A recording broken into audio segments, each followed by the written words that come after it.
میری سہیلی نے مجھے گھر دعوت پر بلایا۔ وہاں اسی کے شوہر نے میری عزت لوٹ لی۔ میری دوست نے بات دبانے کے لیے اپنے شوہر سے میرا نکاح کر دیا۔ اب اس کا شوہر روز میرے کمرے میں آتا۔ میں اپنی دوست کو پکارتی پر وہ میری مدد نہ کرتی۔ کچھ دن گزرے کہ میں حاملہ ہو گئی۔ یہ سنتے دوست نے فوراً کسی کو کال ملائی اور بولی کام ہو گیا، اور مجھے کھینچتی اسٹور میں لے گئی۔ مجھے ٹیبل پر لٹا کر باندھ دیا۔ میں سمجھ گئی کہ میرے ساتھ کچھ غلط ہو گیا، جبکہ میں نے قرآن کی آیت پڑھی، اللہ سے مدد مانگی اور آنکھیں بند کر لی۔ پھر کچھ دوستیں ایسی ہوتی ہیں نا کہ جن کو ہمارا پورا خاندان جانتا ہے۔ وہ ہمارے گھر آتی جاتی ہیں تو ہمارے سب گھر والوں اور رشتہ داروں کو پتہ ہوتا ہے کہ یہ ہماری بیٹی کی دوست ہے، تو وہ اس کی خوب بیٹیوں کی طرح بھگت کرتے ہیں۔ نازنین بھی میری ایسی ہی دوست تھی، جسے پیار سے میں نازی کہتی تھی۔ ہم دونوں ایک دوسرے کے گھر پہنچ جاتے تھے، ایک دوسرے کے گھر بہت آنا جانا تھا۔ ہم دونوں کی دوستی ہائی اسکول میں ہوئی تھی اور کالج بھی ہم دونوں اکٹھے ہی گئے تھے۔ لگ بھگ ہماری دوستی کو کافی سال ہو چکے تھے اور سب ہماری دوستی کی مثالیں دیتے نہیں تھکتے تھے۔ کچھ ہمارے گھر بھی پاس ہی تھے، تو کالج کے بعد بھی ہمارا وقت اکٹھے ہی گزرتا تھا۔ اب تو سب کو پتہ چل چکا تھا کہ ہم دونوں دوست ہیں۔ جہاں بھی جاتے ہم دونوں اکٹھے ہی جاتے، اور کئی لوگ تو سمجھ لیتے کہ شاید ہم بہنیں ہیں، اور ہم بھی ان کی غلط فہمی دور نہیں کرتے تھے، کیونکہ ہم ایک دوسرے کو بہنیں ہی سمجھتی اور کہتی تھی۔ میرا نام فریحہ ہے، مگر وہ مجھے پیار سے فری کہتی تھی۔ میرے گھر والوں کو بھی نازی بہت پسند تھی، اور مجھے افسوس ہوتا تھا کہ کاش میرا کوئی بھائی ہوتا تو میں اسے ہمیشہ کے لیے اپنے ہی گھر لے آتی۔ ہم 3 بہنیں تھیں اور میرا کوئی بھائی نہ تھا۔ ابا نے ہم بہنوں کو ہی اپنا بیٹا بنا کر نام دیا تھا کہ تم لوگ میری بیٹیاں نہیں، میرے بیٹے ہو۔ اب تم لوگوں نے اس زمانے کا منہ بند کرنا ہے اور پڑھ لکھ کر کچھ قابل بننا ہے۔ اور میں نے اپنے بابا کی اس بات کو پلو سے باندھ دیا تھا کہ میں کچھ بن کر دکھاؤں گی۔ پڑھائی تو میں ویسے بھی شروع سے ہی تیز سے کرتی تھی، جبکہ میرے برعکس نازی کو پڑھائی میں کوئی دلچسپی نہیں تھی۔ وہ تو شروع دن سے ہی شادی کے خواب دیکھتی تھی، بس یہ کہتی تھی کہ جلدی سے میرا کوئی رشتہ آئے اور میں بیاہ کر چلی جاؤں۔ مجھے پڑھنے کا کوئی شوق نہیں، جبکہ میں نے سوچ رکھا تھا کہ جب تک میرا کوئی کیریئر نہیں بنے گا میں ہرگز بھی شادی نہیں کروں گی۔ ہم لوگوں کے اور نازی کے سوشل اسٹیٹس میں بھی زمین آسمان کا فرق تھا۔ وہ ایک مڈل کلاس گھرانے سے تعلق رکھتی تھی، جبکہ میں اپر کلاس سے تھی، لیکن اس کے باوجود کبھی بھی ہماری دوستی پر کوئی فرق نہیں پڑا۔ میں جب بھی اس کے گھر جاتی تو اس کی امی اپنی حیثیت سے بڑھ کر میرے لیے خاطر تواضع کرتی۔ وہ مجھے اپنی بیٹی کی طرح ہی چاہتی تھی۔ نازی مجھ سے 1 سال بڑی تھی، اور اس کا اس سے 1 سال چھوٹا بھائی فرحان میری ہی عمر کا تھا۔ وہ میری بھابھی نہیں بن سکتی تھی، تو میرا یہی خیال تھا کہ وہ مجھے ضرور اپنی بھابھی بنائے گی، کیونکہ ہم نے شروع سے ہی ساتھ جینے مرنے کی قسمیں اور وعدے کر رکھے تھے۔ تو میں نے تین عید سے ہی اس کے بھائی فرحان کو دل و دماغ میں بسا رکھا تھا کہ اس کے بہانے ہی میں ساری زندگی اپنی دوست سے قریب رہ پاؤں گی۔ کچھ نازی کی امی کا رجحان بھی میری طرف تھا، اس لیے مجھے پکی امید تھی کہ وہ بہت جلد میرے گھر رشتہ لے کر ضرور آئیں گی۔ لیکن پھر نازی کے رشتے کی خبر آ گئی۔ پتہ چلا کہ اس کی خواہش کے مطابق ایک بہت ہی امیر و کبیر گھرانے میں اس کی شادی ہوئی ہے۔ میں تب پڑھنے کے لیے باہر جا چکی تھی، اسی لیے اس کی شادی میں شریک نہیں ہو پائی۔ مجھے لندن میں ایک بہت ہی اچھی اسکالرشپ ملی تھی، اور میرا ارادہ ہی تھا کہ پڑھائی مکمل کر کے کچھ بن کر ہی واپس آؤں گی تاکہ اپنے ماں باپ کا نام روشن کر سکوں۔ میری پڑھائی میں 1 سال رہتا تھا۔ میں نے سوچا کہ مجھے چھٹیوں پر گھر جانا چاہیے۔ ویسے بھی مجھے گھر والوں کی بہت یاد آ رہی تھی، اسی لیے میں اپنا سیمسٹر فریز کروا کر پاکستان واپس آئی۔ میرے گھر والے مجھے دیکھ کر بہت خوش ہوئے، لیکن مجھے تو صرف اپنے دوست سے ملنے کی جلدی تھی، جس کو دیکھے اور اسے بات کیے اتنا عرصہ گزر گیا تھا۔ اصل میں باہر کی زندگی بہت مصروف تھی اور مجھے اپنے گھر والوں سے بھی بات کرنے کا وقت نہیں مل پاتا تھا، تو اس دوران میری اور نازی کے درمیان بہت فاصلہ بڑھ چکا تھا۔ لیکن مجھے معلوم تھا کہ جیسے ہی میں اس کے گھر جا کر اس سے ایک بار گلے ملوں گی تو وہ سارے گلے شکوے بھول جائے گی۔ ہاں، لیکن ایک حیران کن خبر مجھے ملی کہ جس کی وجہ سے میرا دل بہت خراب ہوا، یہ کہ نازی کے بھائی فرحان نے شادی کر لی تھی۔ یہ سن کر مجھے بہت دکھ ہوا، کیونکہ میں نے تو بچپن سے ہی فرحان کے سپنے اپنی آنکھوں میں سجا رکھے تھے۔ میں اس کی امی سے ملنے گئی اور باتوں ہی باتوں میں شکوہ کیا کہ آپ تو مجھ سے اتنا پیار کرتی تھی، تو آپ نے اپنے بیٹے کے لیے مجھے کیوں نہیں سوچا؟ تو وہ کہنے لگی کہ میں تو شروع سے ہی تمہیں بہو بنانا چاہتی تھی، مگر نازنین نے منع کر دیا کہ وہ ایسا نہیں چاہتی۔ اس لیے میں بھی چپ ہو گئی اور بیماری کی وجہ سے مجھے جلدی اپنے بیٹے کی شادی کرنی پڑی۔ میں سن کر حیران ہوئی کہ ناصر نے اتنا بڑا جھوٹ کیسے بولا کہ میں یہ نہیں چاہتی، وہ بھی مجھ سے پوچھے بغیر۔ ایک بار بھی اس نے مجھ سے پوچھا تک نہیں۔ پوچھا تو ہوتا، میں اس کو بتاتی کہ میں خود بھی اس کے بھائی سے شادی کرنا چاہتی ہوں، مگر اس نے تو جیسے مجھ سے کوئی پرانا بدلہ لیا ہو کہ اپنے بھائی کی شادی کسی اور سے کروا دی۔ اور جب میں اسے ملنے گئی تو میرا یہی پوچھنے کا مقصد تھا، اس نے میرے ساتھ ایسا کیوں کیا؟ وہ میرے گلے لگا کر رو پڑی اور کہنے لگی کہ میرا بھائی کوئی کام دھندا نہیں کرتا تھا اور تو لندن میں پڑھ رہی ہے۔ پڑھنے کے بعد تیری اتنی اچھی نوکری بھی ہو جائے گی اور تیرا سٹینڈرڈ بھی بہت اونچا ہو جائے گا۔ میں کیسے اپنے کم پڑھے لکھے اور غریب بھائی کو تیرے ساتھ باندھ دیتی؟ وہ تیرے قابل نہیں ہے۔ اس نے میری دوست بن کر سوچا تھا، اگر وہ اپنے بھائی کی بہن بن کر سوچتی تو شاید آج حالات مختلف ہوتے۔ مجھے اس کی مخلصی پر رشک آیا کہ ایسے دوست ہونا تو قدرت کی خاص رحمت ہوتی ہے۔ میں یہاں پر 6 مہینوں کے لیے تھی اور 2 مہینے کیسے گزر گئے پتہ ہی نہیں چلا۔ نازی کے گھر میرا کافی آنا جانا تھا، لیکن میں نے ایک بار بھی اس کے شوہر کو نہیں دیکھا تھا۔ جب میں اس کے گھر جاتی تو اس کا شوہر کام پر ہوتا۔ 1-2 بار پہلے اسے کہا بھی کہ اسے لے کر ہمارے گھر آئے تو وہ وعدہ کر لیتی، لیکن ابھی تک اسے لے کر نہیں آئی تھی۔ اسی دوران اماں نے مجھے ایک رشتے کا بتایا۔ لڑکا اسسٹنٹ کمشنر تھا اور ان لوگوں کا سارا خاندان ہی بیوروکریسی میں تھا۔ ایسا رشتہ آ جانا تو خوش قسمتی تھی۔ جس کسی نے بھی سنا اس نے دانتوں میں انگلیاں داب لی اور میری ماں کو ڈر لگنے لگا کہ کہیں حاسدوں کی نظر ہی نہ لگ جائے۔ جب میں نے یہ نازنین کو بتایا تو وہ بہت خوش ہوئی اور مجھے اگلی زندگی کے لیے بہت ساری نیک تمنائیں دی۔ ایک دن میں نازنین کے گھر سے نکل کر ابھی سڑک پر آئی تھی کہ یکدم ہی گاڑی سے میرا ایکسیڈنٹ ہو گیا۔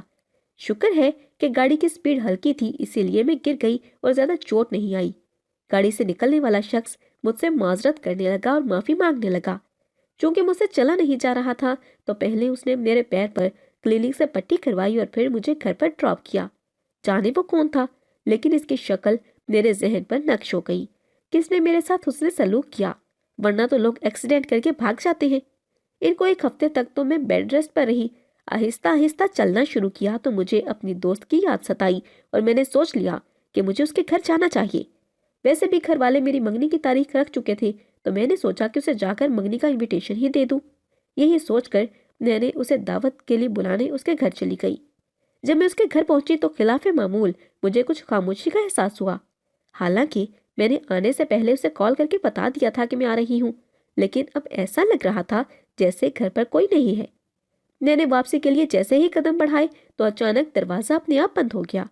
میں چونک کر پیچھے پلٹی تو ایک عجیب و غریب شخص کو اپنے پیچھے پا کر حیران رہ گئی۔ میں سمجھ نہیں پائی کہ وہ کون ہے، اس گھر میں کیا کر رہا ہے۔ وہ کہنے لگا کہ میں نازنین کا شوہر ہوں اور تم اس کی دوست ہو۔ میں نے کہا جی اس کی دوست ہوں، بلکہ بہن ہی سمجھے۔ تو وہ ہنسنے لگا اور کہنے لگا اس کا مطلب ہے کہ تم میری سالی ہو، اور سالی تو آدھے گھر والی ہوتی ہے نا، تو آج تم بھی میری گھر والی بن جاؤ۔ یہ کہہ کر اس نے ایک دم سے میرا ہاتھ پکڑ لیا تو میں کرنٹ کھا کر پیچھے کو ہوئی اور چلاتے ہوئے کہا کہ یہ کیا بدتمیزی ہے، آپ نازی کو بلائیں، وہ کہاں ہے؟ تو وہ کہنے لگا وہ تو ابھی نہیں آ پائے گی، بازار گئی ہے، اسے آنے میں دیر لگے گی، تب تک میں تمہاری قربت سے کچھ فائدہ تو اٹھا لوں۔ مجھے اس کی باتوں سے ہوس کی بو آ رہی تھی اور اس کی نیت ٹھیک نہیں لگ رہی تھی، اسی لیے میں نے اسے دھکا دیتے ہوئے وہاں سے بھاگنا چاہا، مگر اس نے مجھے پکڑ لیا اور مجھے کھینچتے ہوئے کمرے میں لے گیا۔ میں بہت روئی، چیخی، تڑپی، چلائی، لیکن میری آنکھوں کا کوئی بھی اثر نہیں ہوا اور اس ظالم انسان نے میری عزت لوٹ لی۔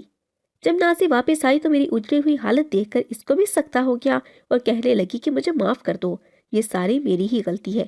میں نے سوچا تھا کہ جب تک میں بازار سے واپس گھر پر آؤں گی تب تک تم بھی پہنچ چکی ہوگی، لیکن میں کیا جانتی تھی کہ آج یہ شخص بھی گھر پر ہی ہوگا۔ اسی لیے تو میں اتنے دنوں سے تمہیں اس سے ملا نہیں رہی تھی، کیونکہ میں اپنے شوہر کی بد نظری اور بد فطرت سے اچھی طرح سے واقف ہوں، لیکن آج اس نے جو کیا میں اس کے لیے اسے کبھی معاف نہیں کروں گی۔ اب مجھے ان لوگوں کی معافی سے کیا سروکار تھا، میری تو عزت اور زندگی خراب ہو گئی تھی۔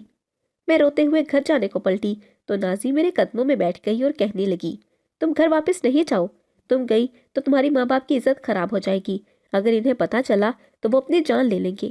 آخر اتنی غیرت مند ماں باپ دنیا کو کیسے سامنا کریں گے؟ کچھ ممکن نہیں کہ وہ مجھے یا تمہیں مار ہی دیں۔ تم اپنے ماں باپ کو اتنا بڑا دکھ نہیں دو گی۔